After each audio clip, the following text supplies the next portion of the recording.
আজি রবিবার আজি তুমি পড়িব নাহি, কালি ছুটি থিলা কালি পড়িল নাহি, আসন্তা কালি পুଣି তোমার জন্মদিন অছি, সেতিরে কেতে কোন ঘটিব, কিন্তু গোটে কথা মু নিশ্চিত যে তুমি পুଣି পড়িব নাহি। পড়িল নাহি, পড়ু নাহ, পড়িব বি নাহি, তাহলে পাইব বি নাই। ফল কাইকি পাইব, যেবে কি গছ লগেই নাহি, পানি ঢাড়ি নাহি, গছর যত্ন নেহি নাহি, তেবে সে গছ ফল দেব কি পাই। ଆଉ ଯଦି ଦୃଢ଼ ମନରେ ଭାବୁଛ ଯେ ମୁଁ ତ ପଢ଼ିଲି ଅନେକ ଘାଣ୍ଟିଲି ତଥାପି ଫଳିଲା ନାହିଁ, ତାହେଲେ ବାବୁରେ ଶୁଣ, ସମାନ ଖଟଣି ସମାନ ଫଳ, ଏହା ପ୍ରକୃତିର ନିୟମ। ଯଦି ଆଗରୁ ଯେତିକି ଖଟୁଥିଲ ଆଜି ସେତିକି ହିଁ ଖଟିବ, ତାହେଲେ ଆଗରୁ ଯେମିତି ବିଫଳ ହେଉଥିଲ ଆଜି ବି ସେମିତି ବିଫଳ ଅଛ, କାଲିକୁ ବି ସେମିତି ଫଳିବ ନାହିଁ।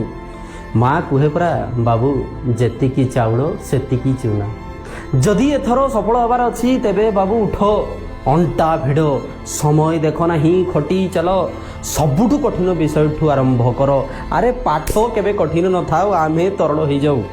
ପୁଣି ଥରେ, ଆରେ ପାଠ କେବେ କଠିନ ନଥାଏ, ଆମେ ତରଳ ହେଇଯାଉ। ଏବେ ସମୟ ଆସିଛି, ଆମେ କଠିନ ହେଇଯିବା, ଏ ପାଠ ତରଳ ହେଇଯିବ। ପାଠ ପଢ଼ାର ଗତି ଓ ବେଗ ବଢ଼ାଇବାକୁ ପଡ଼ିବ। ଧିମା ଓ ଧୀର ଚାଲିଲେ ହାରିବୁ ଯାହା।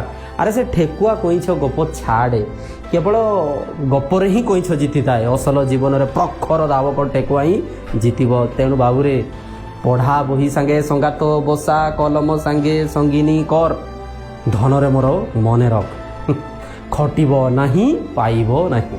ବଦଳିବ ଯୁବପିଢ଼ି, ବଦଳିବ ଓଡ଼ିଶା। ଧନ୍ୟବାଦ। ଜୟ ଜଗନ୍ନାଥ।